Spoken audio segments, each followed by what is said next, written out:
क्या इस जन्म के कर्मों का फल इसी जन्म में मिलता है? यदि हाँ, तो पूर्व जन्म के कर्मों के फल का क्या होता है और पूर्व जन्म के कर्मों का फल किसे और कब मिलता है? नमस्ते प्रिय मित्रों, कर्म और फल मनुष्य के जीवन व्यतीत क्रियाओं के अनुसार होता है। हमारा पूर्व जन्म कब, कहां और कैसे था, शायद ही किसी को पता हो, क्योंकि जब इंसान जन्म लेता है तो वह एक शिशु के रूप में होता है और जब वह बड़ा होता है तो संसार के माया जाल में फंस जाता है। इंसान के कर्मों का फल उसके जीवन के आधार के अनुसार होता है। तो पुनर्जन्म क्या है और क्या हमारे कर्म जन्म से लेकर मौत तक हमारा अनुसरण करते हैं? गीता में भगवान श्री कृष्ण ने अर्जुन को ये बात समझाई थी कि लोगों को उसके कर्मों का फल हमेशा मिलता है।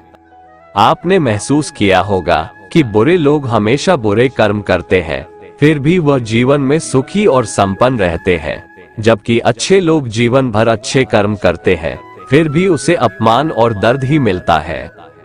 अक्सर लोगों के मन में ऐसा सवाल रहता है कि जो लोग अच्छे कर्म करते हैं वो परेशान रहते हैं, वहीं जो बुरे कर्म करते हैं वो खुशी से रह रहे होते हैं। अच्छे कर्म करने वाले परेशान होते हैं कि आखिर उन्हें इतनी परीक्षा क्यों देनी पड़ रही है, जबकि जो अधर्म की राह में है वो खुश है और जिंदगी का लुत्फ उठा रहे हैं। अक्सर लोग सोचते हैं कि अब अच्छाई का जमाना ही नहीं रहा।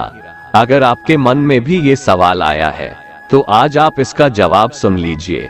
ये जवाब वो है जो भगवत गीता में लिखा है और श्री कृष्ण ने अर्जुन को दिया था। भगवत गीता में वर्णित कथा के अनुसार जब भी अर्जुन के मन में कोई दुविधा होती थी तो वो श्री कृष्ण के पास पहुंच जाते थे। एक बार की बात है, अर्जुन ने भगवान श्री कृष्ण के समीप आकर कहा कि वो दुविधा में है और इसका जवाब वो श्री कृष्ण से चाहते हैं। श्री कृष्ण ने पूछा कि क्या सवाल है? अर्जुन ने कहा, मुझे ये जानना है कि अच्छे लोगों के साथ हमेशा बुरा ही क्यों होता है, वहीं बुरे लोग खुशहाल दिखते हैं। अर्जुन के मुंह से ऐसी बातें सुनकर श्री कृष्ण मुस्कुराए और कहा, मनुष्य जैसा सोचता है और महसूस करता है वैसा कुछ नहीं होता है, बल्कि अज्ञानता की वजह से वो सच्चाई नहीं समझ पाता है। अर्जुन उनकी ये बात समझ नहीं पाए। इसके बाद श्री कृष्ण ने क्या कहा वो जानते हैं। कान्हा ने अर्जुन से कहा कि हे पार्थ, मैं तुम्हें एक कथा सुनाता हूँ, उसे सुनकर तुम समझ जाओगे कि हर प्राणी को उसके कर्म के हिसाब से ही फल मिलता है।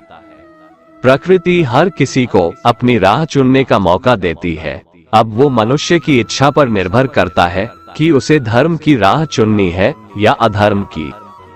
कथा शुरू करते हुए श्री कृष्ण ने कहा, एक नगर में दो पुरुष रहा करते थे। एक पुरुष व्यापारी था जिसके जीवन में धर्म की बहुत महत्ता थी। वो पूजा पाठ में यकीन रखता था। वो हर रोज मंदिर जाता था और दान धर्म भी करता था और हर रोज भगवान की पूजा करता था। वहीं दूसरा पुरुष बिल्कुल विपरीत था। वो हर रोज मंदिर तो जाता था लेकिन पूजा करने नहीं, बल्कि मंदिर के बाहर से जूते चप्पल चुराने। उसे दान और धर्म से कोई लेना देना नहीं था। समय बीतता गया और एक दिन बहुत जोर की बारिश हो रही थी। इस वजह से मंदिर में पुजारी के अलावा कोई नहीं था। ये बात जब दूसरे पुरुष को पता चली तो उसने कहा कि ये सही मौका है मंदिर का धन चुराने का। पंडित से नजर बचाकर उसने मंदिर का सारा धन चुरा लिया। उसी समय धर्म कर्म में विश्वास रखने वाला व्यक्ति भी मंदिर पहुंचा। दुर्भाग्य से मंदिर के पुजारी ने उसे ही चोर समझ लिया और चिल्लाने लगे। वहां लोग एकत्र हो गए और उसे बहुत मारा। किसी तरह वो बचते बचाते वहां से निकला तो दुर्भाग्य ने उसका साथ वहां भी नहीं छोड़ा।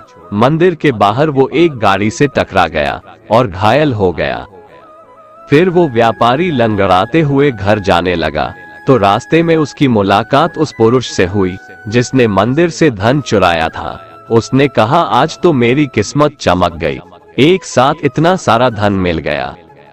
ये सब देखकर उसे बहुत बुरा लगा और उसने अपने घर से भगवान की सारी तस्वीरें निकाल दी। कुछ सालों बाद दोनों की पुरुषों की मृत्यु हो गई।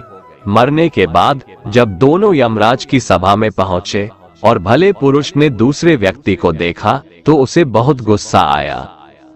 उसने क्रोधित होकर यमराज से पूछ ही लिया, मैं तो हमेशा अच्छे कर्म करता था, दान में विश्वास रखता था, उसके बदले जीवन भर मुझे अपमान और दर्द ही मिला, और इस व्यक्ति को नोटों से भरी पोटली, आखिर ऐसा भेदभाव क्यों? इस पर यमराज ने कहा, पुत्र तुम गलत समझ रहे हो। जिस दिन तुम्हारी गाड़ी से टक्कर हुई थी वो दिन तुम्हारे जीवन का आखिरी दिन था, परंतु तुम्हारे अच्छे कर्मों की वजह से तुम्हारी मौत सिर्फ एक छोटी से चोट में बदल गई। तुम इस दुष्ट व्यक्ति के बारे में जानना चाहते हो? दरअसल इसके भाग्य में राजयोग था, मगर इसके कुकर्मों और अधर्म की वजह से वो सिर्फ एक छोटी सी धन की पोटली में बदल गया। कथा सुनाने के बाद श्री कृष्ण अर्जुन से कहते हैं, पार्थ क्या अब तुम्हें तुम्हारे सवाल का जवाब मिल गया? ऐसा सोचना कि भगवान तुम्हारे कर्मों को नजरअंदाज कर रहे हैं, ये बिल्कुल भी सत्य नहीं है। भगवान हमें कब, क्या, किस रूप में दे रहा है, मनुष्य को समझ में नहीं आता है, मगर आप अच्छे कर्म करते रहें तो भगवान की कृपा हमेशा बनी रहती है। इसलिए अपने अच्छे कर्मों को बदलना नहीं चाहिए, क्योंकि उसका फल हमें इसी जीवन में मिलता है। इसलिए मनुष्य का फर्ज है कि वो हमेशा अच्छे कर्म करते रहें, क्योंकि श्री कृष्ण ने गीता में भी बताया है कि किसी के द्वारा किया गया कर्म बेकार नहीं जाता है, चाहे वो अच्छा हो या बुरा। दोस्तों, हम जैसा कर्म करते हैं वैसा ही हमें फल मिलता है। अगर हमने अच्छे कर्म किए होते हैं तो उसका हमें अच्छा फल मिलता है, और बुरे कर्म किए होते हैं तो हमें उसका फल बुरा मिलता है। अगर हमारे साथ कुछ बुरा होता था तो पहले लोग ऐसा बोलते थे कि जरूर उसने पिछले जन्म में कुछ बुरा किया होगा, इसलिए इसके साथ ऐसा इस जन्म में हुआ। लेकिन अगर हम बात आज के जमाने की करें तो हमें अपने कर्म का हिसाब भी इसी जमाने में चुकाना पड़ता है। पहले भगवान नोट और कलम लेकर सभी के कर्म का हिसाब करते थे, इसलिए पिछले जन्म का हिसाब इस जन्म में होता था। लेकिन आज तो इंटरनेट का जमाना है, इसलिए भगवान भी लैपटॉप लेकर बैठते हैं और सभी के कर्म का हिसाब इसी जन्म में होता है। ये कहानी भी कर्म के बारे में ही है।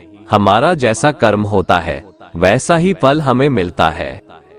एक छोटे से गांव में एक लड़का रहता था।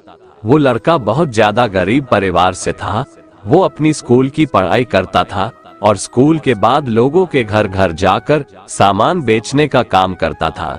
इस तरह घर घर जाकर सामान बेचकर उसे जो भी पैसे मिलते थे उसी में से वो अपनी स्कूल की फीस भरता था। वो लड़का हर रोज की तरह एक दिन स्कूल के बाद दोपहर को सामान बेचने के लिए निकला था। उसे बहुत जोर की भूख लगी थी। उसने ये तय किया कि मैं अब जिस भी घर पे जाऊंगा और सामान बेचूंगा उस घर से पैसे नहीं खाना मांग लूंगा। वो एक घर के पास जाता है और बाहर से दरवाजा खटखटाता है। उस घर में से एक लड़की बाहर निकलती है और वो दरवाजा खोलती है। उस लड़के ने उससे पानी मांग लिया। लड़की ने देखा कि ये लड़का बहुत थका सा है। वो लड़की अंदर जाती है और सोचती है कि ये लड़का बेचारा न जाने कब से इधर उधर सामान बेचता होगा, शायद उसे भूख लगी होगी। लड़की ये सब सोच रही थी और वो उसके लिए पानी की जगह पर दूध का गिलास लेकर उसे देती है। लड़का बहुत भूखा था, इसलिए वो दूध पी लेता है और बहुत खुश हो जाता है। उसे लगता है कि इस दुनिया में अभी भी इंसानियत जिंदा है। लड़का भगवान का धन्यवाद करता है। वो अब लड़की से पूछता है कि आपको मैं कितने पैसे दूं इस दूध के? लड़की ने कहा, मुझे आपसे कोई पैसे नहीं लेने हैं। मेरी माँ मुझे हमेशा ऐसा कहती है कि हमें दूसरों की मदद करनी चाहिए। लड़के ने कहा, आपको कुछ लेना है इस सामान में से? लड़की ने कहा कि आप कुछ मत दीजिए, मुझे कुछ नहीं लेना है। लड़के ने जाते हुए कहा कि मैं आपका दिल से धन्यवाद करना चाहता हूँ क्योंकि आपने मेरी मदद की। इतना बोलते हुए वो लड़का वहां से चला जाता है। कुछ समय के बाद इस लड़के ने अपनी स्कूल और कॉलेज की पढ़ाई पूरी कर ली और वो एक अच्छा डॉक्टर बन गया। ये लड़का अब एक शहर में अच्छे हॉस्पिटल में डॉक्टर था। इधर इस लड़की के घर वालों की आर्थिक परिस्थिति दिन व दिन बिगड़ रही थी। एक दिन ऐसा आया कि ये लड़की बहुत बीमार हो गई। लड़की को उसके घर वाले उसी हॉस्पिटल में ले जाते हैं जिस हॉस्पिटल में ये लड़का डॉक्टर था। उस लड़के के पास ये लड़की का केस आता है। लड़का लड़की का एड्रेस देखता है तो उसे पता चलता है कि ये तो वहीं का एड्रेस है जहां पर मैं अपने स्कूल के समय सामान बेचने जाता था। लड़के को अब उस लड़की को देखकर याद आ जाता है कि ये तो वही लड़की है जिसने मुझे मदद की थी। जब मैं भूखा था तब उसने मुझे दूध पीने के लिए दिया था। लड़का उस लड़की का इलाज अच्छे से करता है और अपनी टीम को भी इसके इलाज में कोई कमी नहीं रहनी चाहिए ऐसा बोलता है। वो लड़की ठीक हो जाती है।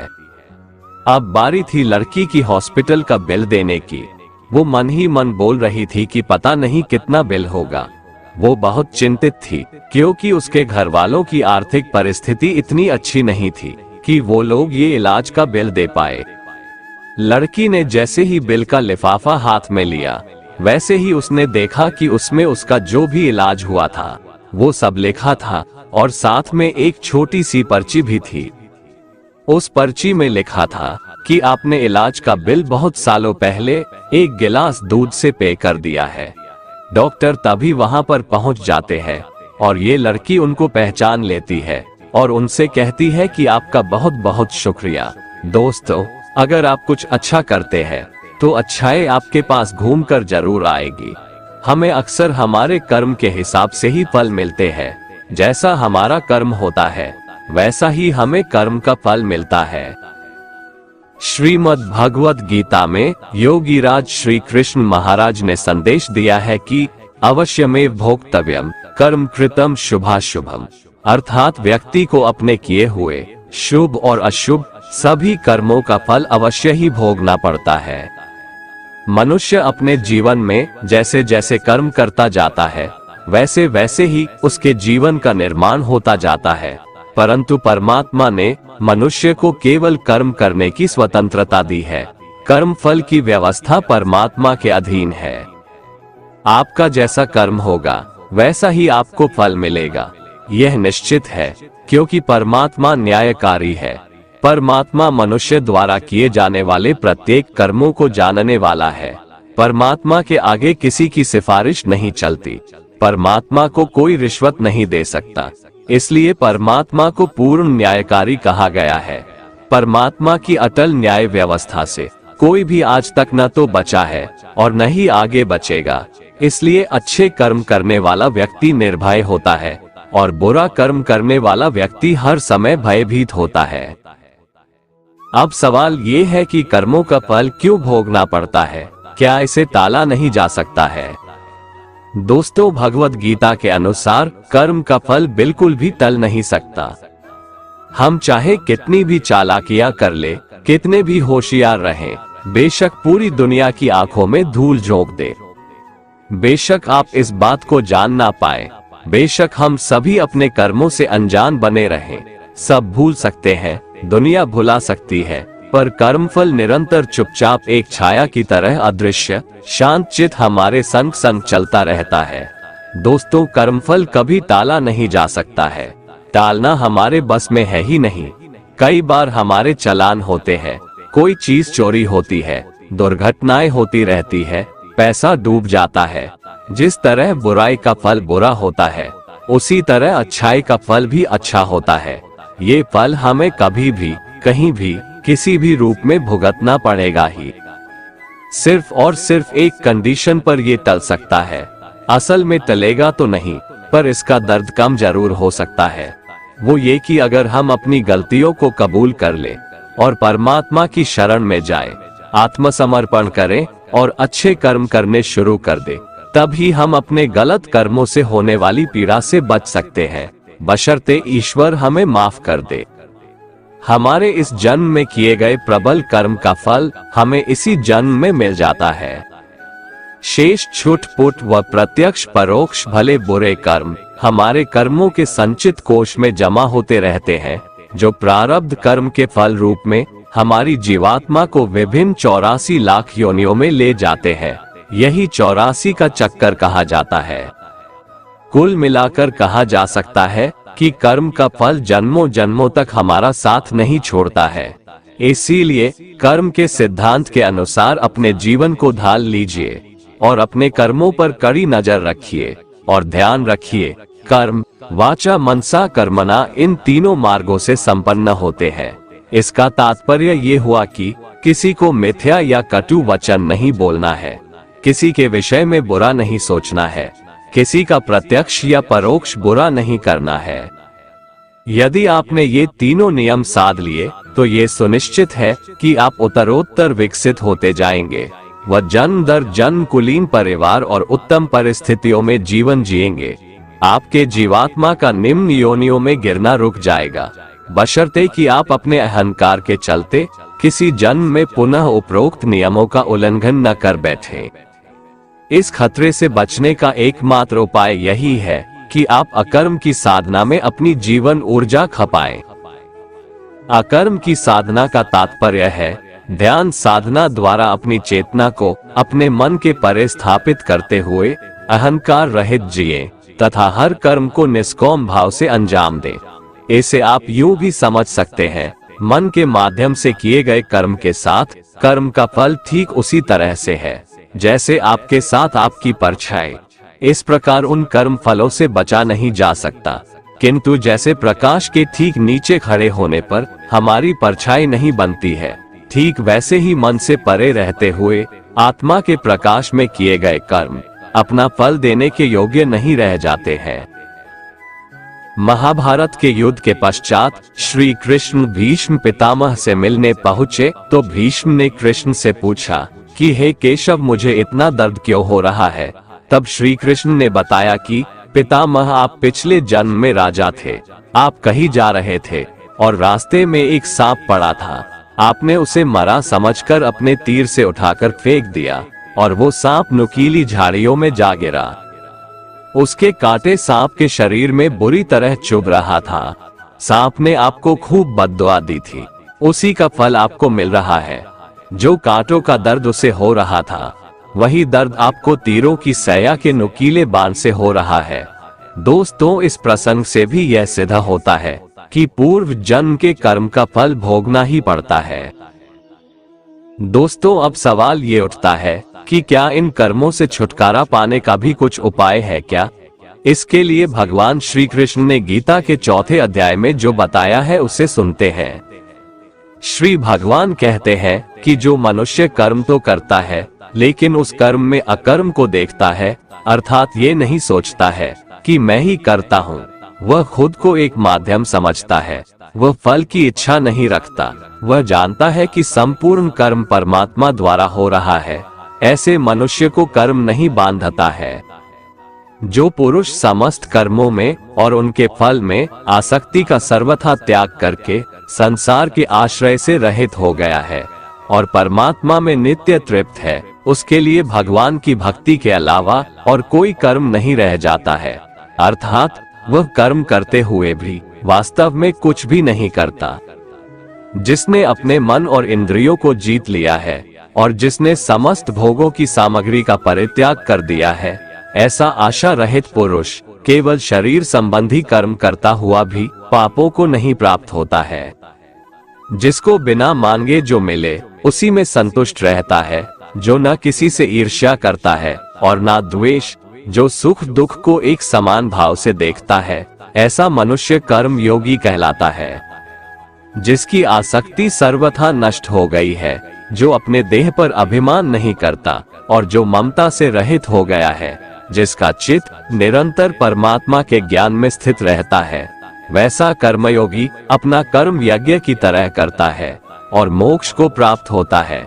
जो अपना सब कुछ परमात्मा को अर्पित कर देता है, जिसके लिए परमात्मा ही सब कुछ है, जो अपने हर कर्म में परमात्मा को देखता है और हर कर्म परमात्मा के लिए करता है, वैसा कर्मयोगी मोक्ष का अधिकारी होता है। गीता में भगवान श्री कृष्ण कहते हैं कि मनुष्य को सदैव अच्छे कर्म करने चाहिए, क्योंकि कर्मों के क्षीण हो जाने पर भाग्य भी नष्ट हो जाता है।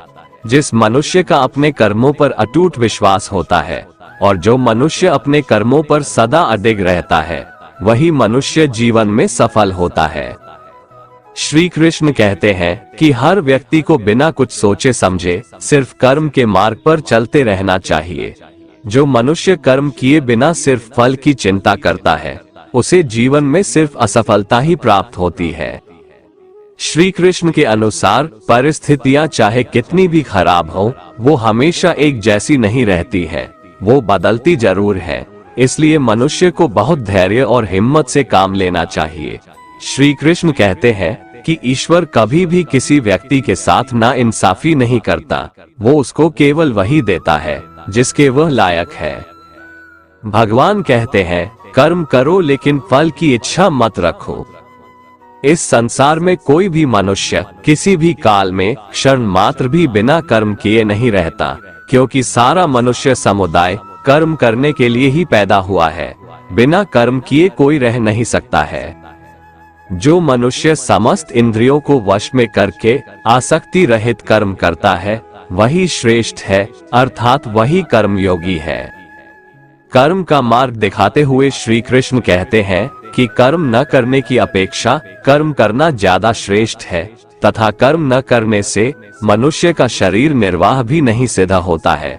अर्थात मनुष्य को चाहिए कि वह सिर्फ अपने कर्तव्यों का पालन करे, क्योंकि कर्म नहीं करने से मनुष्य का जन्म लेना भी बेकार हो जाता है।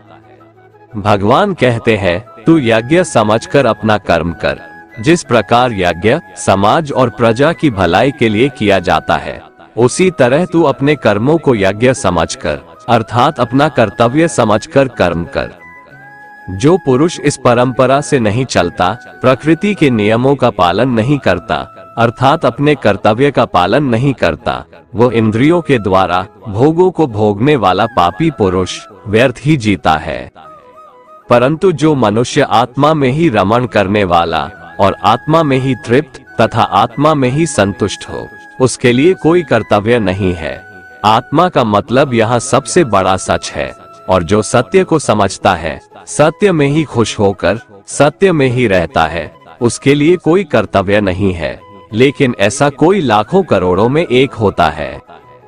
उस महापुरुष का इस विश्व में न तो कर्म करने से कोई प्रयोजन रहता है और न कर्मों के न करने से ही कोई प्रयोजन रहता है, तथा संपूर्ण प्राणियों में भी इसका स्वार्थ से कोई संबंध नहीं रहता। कहने का सीधा मतलब है, जिसे परमात्मा मिल चुका है, वो कोई और दूसरा कर्म क्यों करे।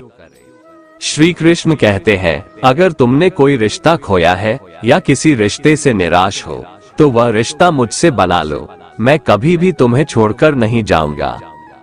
इसलिए तू निरंतर आसक्ति से रहित होकर, अर्थात अपनी इच्छा को त्याग कर, सदा कर्तव्य कर्म को भली भांति करता रहे, क्योंकि आसक्ति से रहित होकर कर्म करता हुआ मनुष्य परमात्मा को प्राप्त हो जाता है। बहुत से ऐसे लोग हैं जो कर्म करते हुए ही परम सिद्धि को प्राप्त हुए थे।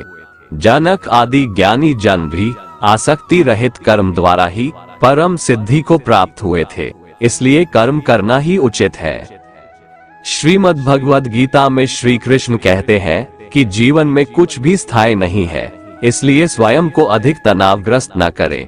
किसी के साथ चलने से ना तो कोई खुशी मिलती है और ना ही लक्ष्य। इसलिए मनुष्य को सदैव अपने कर्मों पर विश्वास करते हुए अकेले चलते रहना चाहिए। श्रेष्ठ पुरुष जो जो आचरण करता है, अन्य पुरुष भी वैसा वैसा ही आचरण करते हैं। वो जो कुछ प्रमाण कर देता है, समस्त मनुष्य समुदाय उन्हीं के पद चिन्हों पर अपने रास्ते चुनता है। इसलिए सज्जन व्यक्तियों को सदैव अच्छा व्यवहार करना चाहिए। कान्हा कहते हैं, मेरा इन तीनों लोकों में न तो कुछ कर्तव्य है और न ही कोई वस्तु प्राप्त करने योग्य है, फिर भी मैं कर्म में ही बरतता हूँ, अर्थात मैं भी कर्म करते हुए अपने कर्तव्य का निर्वाह करता हूँ। श्री भगवान कहते हैं, यदि मैं कर्मों को करने में सावधानी ना बरतूं, तो बड़ा अनर्थ हो जाएगा, क्योंकि मनुष्य सब प्रकार से मेरे ही मार्ग का अनुसरण करते हैं। इसलिए यदि मैं कर्म न करूं, तो ये सब मनुष्य नष्ट भ्रष्ट हो जाएंगे और मैं संकर्ता का करने वाला हो जाऊंगा तथा इस समस्त प्रजा को नष्ट करने वाला बन जाऊंगा। जिनमें समझ नहीं होती, वो कर्म में आसक्त होकर कर्म करते हैं आसक्ति रहित विद्वान को भी चाहिए कि वह भी लोगों को सही दिशा दिखाने के लिए उसी प्रकार कर्म करे। जो ज्ञानी है, जिन्हें ईश्वर की सच्चाई मालूम हो चुकी है, उनकी ये जिम्मेदारी बन चुकी है कि उनके काम करने के तरीके से कहीं किसी और के मन में काम करने के प्रति अश्रद्धा या अपमान ना पैदा हो जाए। इसलिए उन ज्ञानी जनों के लिए ये जरूरी है कि वो ऐसा उदाहरण सामने रखें जिससे हर कोई अपना कर्म, अपना कर्तव्य करने के लिए प्रेरित हो। वास्तव में संपूर्ण कर्म सब प्रकार से प्रकृति के गुणों द्वारा किए जाते हैं, तो भी जिसका अंतःकरण अहंकार से मोहित हो रहा है, ऐसा अज्ञानी मैं करता हूँ ऐसा मानता है।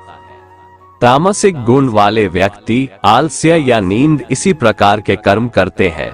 राजसिक गुण वाले बात बात पर शौर्य या बहादुरी दिखाने का काम करते हैं, लेकिन ज्ञानी मनुष्य जानते हैं उसके गुण ही उससे कर्म करवा रहे हैं, और जो ज्ञानी नहीं होते वो समझते हैं कि सब कुछ वही कर रहे हैं। कर्म में लगे हुए ज्ञानियों को ये जानना चाहिए कि गुण ही उनसे कर्म करवाते हैं, वो खुद कुछ भी नहीं करते। और जो ज्ञानी इस बात को समझ ले तो ये उनकी जिम्मेदारी होती है कि वो अज्ञानियों को समझाए कि कर्म ही उनका धर्म है। श्री कृष्ण कहते हैं कि तुम मुझ अंतर्यामी परमात्मा में अपने सारे कर्मों को अर्पण कर दे। जो कोई मनुष्य दोष दृष्टि से रहित और श्रद्धा युक्त होकर मेरे इस मत का सदा अनुसरण करते हैं, वे भी संपूर्ण कर्मों से छूट जाते हैं।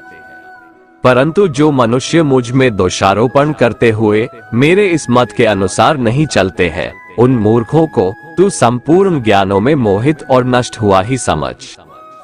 गीता में श्री कृष्ण कहते हैं, दूसरे के कर्तव्य का पालन करने से भय होता है और स्वधर्म में मरना भी बेहतर होता है। श्री कृष्ण के अनुसार हमें दूसरे का अनुसरण या नकल करने की बजाय स्वधर्म को पहचानना चाहिए। दूसरों का अनुसरण करने से मन में भय उत्पन्न होता है। श्री कृष्ण के अनुसार डर हटाने का एक ही उपाय है, और वो है अपना स्वधर्म पहचानना और उसी में जीना। भगवान कहते हैं, रजोगुण से उत्पन्न होने वाले काम वासना और क्रोध ही मनुष्य से पाप कर्म करवाते हैं। इसलिए काम वासना और क्रोध मनुष्य का सबसे बड़ा शत्रु है। जिस प्रकार धुएं से अग्नि और धूल से दर्पण ढक जाता है तथा जिस प्रकार गर्भाशय से गर्भ ढका रहता है, उसी प्रकार कामनाओं से ज्ञान ढका रहता है। इस प्रकार शुद्ध चेतन स्वरूप जीवात्मा का ज्ञान कामना रूपी नित्य शत्रु द्वारा ढका रहता है, जो कभी भी तुष्ट न होने वाली अग्नि की तरह जलता रहता है। इंद्रियां, मन और बुद्धि कामनाओं के निवास स्थान होते हैं। इनके द्वारा कामनाएं ज्ञान को आच्छादित करके जीवात्मा को मोहग्रस्त कर देती है।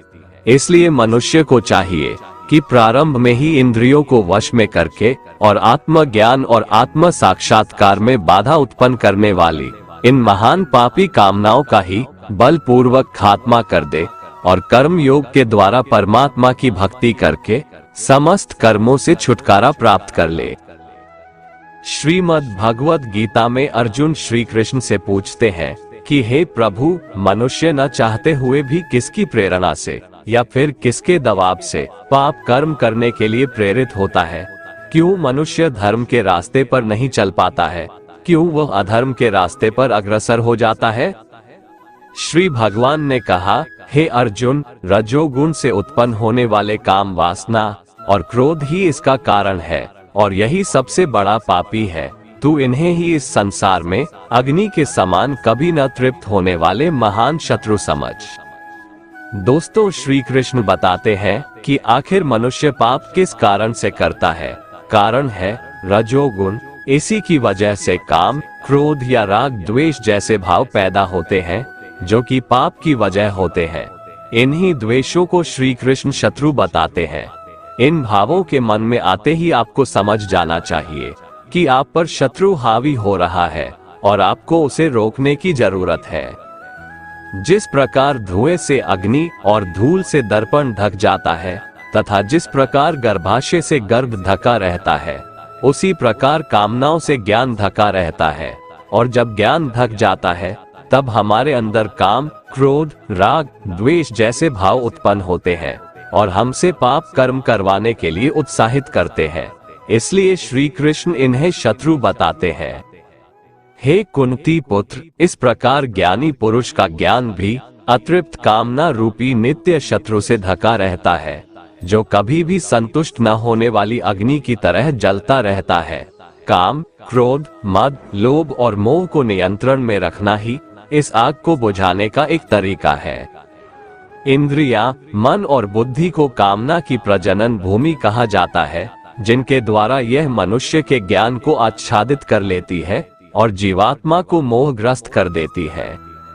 अतः हे भरतवंशियों में श्रेष्ठ अर्जुन, तू प्रारंभ में ही इंद्रियों को वश में करके आत्मज्ञान और आत्म साक्षात्कार में बाधा उत्पन्न करने वाली इन महान पापी कामनाओं का ही बलपूर्वक खात्मा कर दे। श्री कृष्ण अर्जुन को सलाह देते हैं कि इससे पहले कि काम, क्रोध, लोभ जैसे शत्रु तुम पर कब्जा कर ले, तू अपनी इंद्रियों को वश में करके अपने काम क्रोध को मार दे। ये काम, क्रोध जैसे शत्रु ही हैं, जो हमारे अंदर मौजूद ज्ञान को खत्म कर उनमें अज्ञान पैदा करते हैं और हमें धर्म के रास्ते से भटकाते हैं। दोस्तों, अगर आपको हमारा ये वीडियो पसंद आया तो कमेंट में जय श्री राधे कृष्ण लिखें और ऐसे ही प्रेरणादायक वीडियो देखने के लिए हमारे चैनल को सब्सक्राइब कर लें। जय श्री राधे कृष्ण।